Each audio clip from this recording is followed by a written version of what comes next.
গতকাল এখানে কে কে এসেছিল? আমরা একটু এখানে কথাটা যুক্ত করে দিলাম এখানে। গতকাল এখানে কে কে এসেছিল?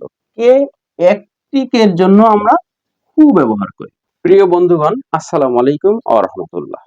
ওয়েলকাম জানাচ্ছি আমার অন্য একটি ভিডিওতে। প্রিয় বন্ধুগণ, গত ভিডিওতে আমি দেখিয়েছিলাম কি কি যদি থাকে সেই কি যুক্ত বাংলা বাক্যকে কিভাবে ইংরেজিতে আমরা বলতে পারি বা লিখতে পারি।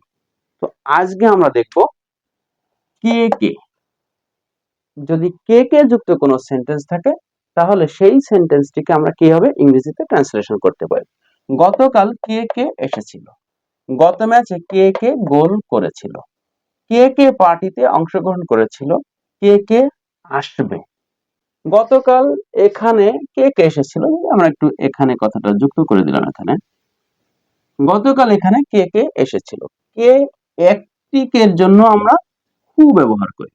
যখন দুইটি কে থাকে ঠিক ওই কিকির মতো, যারা ওই ভিডিওটি দেখেছিলেন তারা নিশ্চয়ই বুঝতে পেরেছেন এখানে ইতিমধ্যে অল হবে।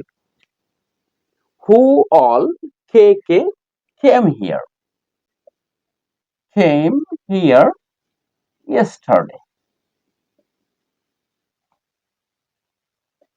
গতকাল এখানে কে কে এসেছিল, গত ম্যাচে কে কে গোল করেছিল, কে কে। তাহলে প্রিয় বন্ধুগণ, এতক্ষণে আমরা বুঝে ফেলেছি হু অল। গোল করার ইংরেজিটা কি? গোল করার ইংরেজি মূলত স্কোর। এটা হচ্ছে করেছিল পাস্ট ইনডেফিনিট টেন্স, এই জন্য স্কোরের পাস্ট ফর্ম লিখতে হবে। Who all score in the last match, in the last match.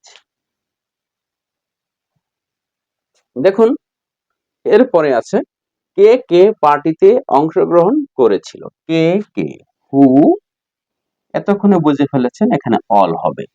Who all অংশগ্রহণ করা, অংশগ্রহণ করা বেশ কয়েকটি ইংরেজি আছে, টুক পার্ট আছে, অ্যাটেন্ড আছে, তো আমি এখানে অ্যাটেন্ডই ব্যবহার করলাম।